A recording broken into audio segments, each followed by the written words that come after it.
Perkenalkan, nama saya Niputu Purni Aulia, absen 25 dari kelas 11 MIPA 1. Saya akan membawakan materi tentang kolonialisme Inggris di Indonesia pada tahun 1811 sampai dengan 1816. Sejak penandatanganan kapitulasi tentang wilayah Indonesia menjadi jajahan East Indian Company atau AEC, Badan Perdagangan Inggris yang berpusat di Kalkuta, India, yang dipimpin oleh Gubernur Jenderal Lord Minto. Untuk wilayah Indonesia, Lord Minto mengangkat Thomas Stamford Raffles sebagai pemegang pemerintahan. Raffles menjalankan pemerintahannya di Indonesia dengan didampingi oleh suatu badan penasehat yang terdiri dari Gillespie, Transcend, dan Mutinghe. Masa pemerintahan Raffles berjalan selama 5 tahun, dari tahun 1811 sampai dengan 1816, dengan pusat pemerintahan di Inggris di Batavia. Sebagai penguasa di Hindia, Raffles mulai melakukan langkah-langkah untuk memperkuat Inggris di tanah jajahan. Untuk menjalankan pemerintahannya, Raffles berpegangan pada 3 prinsip, yaitu: pertama, segala bentuk kerja rodi dan penyerahan dihapuskan digantikan dengan penanaman bebas oleh masyarakat. Yang kedua, peranan para bupati sebagai pemungut pajak dihapuskan dan para bupati dimasukkan dalam sebagian dari pemerintahan kolonial. Yang ketiga, atas dasar pandangan bahwa tanah itu milik pemerintah, rakyat penggarap dianggap sebagai penyewa. Selama pemerintahannya, Raffles mengeluarkan kebijakan-kebijakan sebagai berikut. Pertama, bidang pemerintahan. A. Membagi Pulau Jawa menjadi 16 kepresidenan. B. Mengganti sistem pemerintahan kolonial menjadi sistem pemerintahan feodal. C. Bupati-bupati dijadikan pegawai pemerintah kolonial yang langsung di bawah pemerintah pusat. Nomor 2. Bidang ekonomi. Raffles berusaha melakukan beberapa tindakan untuk memajukan perekonomian di India. Berikut beberapa kebijakan Raffles. A. Peletakan desa sebagai unit administrasi penjajahan. B. Penghapusan sistem monopoli. C. Penghapusan kerja rodi dan perbudakan. D. Penghapusan penyerahan wajib hasil bumi. E. Pelaksanaan sistem sewa tanah atau pajak, yang kemudian meletakkan dasar bagi perkembangan sistem perekonomian uang. Raffles melakukan kebijakan ekonomi seperti yang dilakukan Inggris ke India. Alasannya karena India dan Indonesia sama-sama bangsa agraris.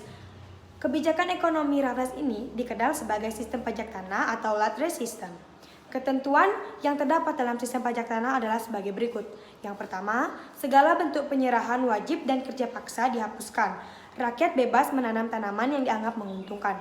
Yang kedua, semua tanah menjadi milik pemerintah kolonial. Yang ketiga, penyewaan tanah di beberapa daerah dilakukan berdasarkan kontrak dan batas waktu. Yang ketiga, bidang ilmu pengetahuan. A. Menulis buku yang berjudul History of Java yang dibantu oleh juru bahasanya yang bernama Raden Aryonoto Diningrat dan Bupati Sumeneb Notokusumo II. B. Mendukung Batavia Genossap, sebuah perkumpulan kebudayaan dan ilmu pengetahuan. C. Menemukan bunga Rafflesia Arnoldi. D. Merintis kebun raya Bogor.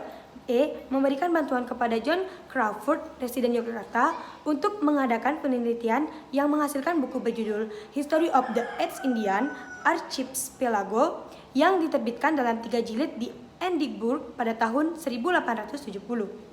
Untuk memperkuat kedudukan dan mempertahankan keberlangsungan kekuasaan Inggris, Raffles membuat strategi membina hubungan baik dengan para pangeran dan penguasa yang membenci Belanda. Strategi tersebut sekaligus sebagai upaya mempercepat penguasaan Pulau Jawa sebagai basis kekuatan untuk menguasai Kepulauan Nusantara. Nah, ketika Raffles berkuasa, konflik yang terjadi di Kesultanan Yogyakarta belumlah surut. Sultan Sepuh yang pernah dipecat oleh Daendels menyatakan diri kembali sebagai Sultan Hamengkubuwono II dan Sultan Raja dikembalikan ke kedudukannya sebagai putra mahkota. Namun, Sultan Raja tidak puas dengan tindakan ayahnya, Hamengkubuwono II. Melalui seorang perantara yang bernama Baba Jiensing, Sultan Raja berkirim surat kepada Raffles. Setelah Raffles membaca surat tersebut, Raffles menyimpulkan bahwa Sultan Hamengkubuwono II seorang yang keras dan tidak mungkin dapat diajak kerjasama. Bahkan menurut Raffles, dapat menjadi duri dalam pemerintahan di tanah Jawa. Oleh karena itu, Raffles segera mengirim pasukan di bawah pimpinan Kolonel Gillespie untuk menyerang keraton Yogyakarta dan memaksa Sultan Hamengkubuwono II turun tahta. Sultan Hamengkubuwono II berhasil diturunkan dan Sultan dikembalikan sebagai Sultan Hamengkubuwono III. Sebagai imbalan karena Sultan Raja telah diangkat sebagai Sultan Hamengkubuwono III, Sultan Raja harus menandatangani kontrak bersama Inggris.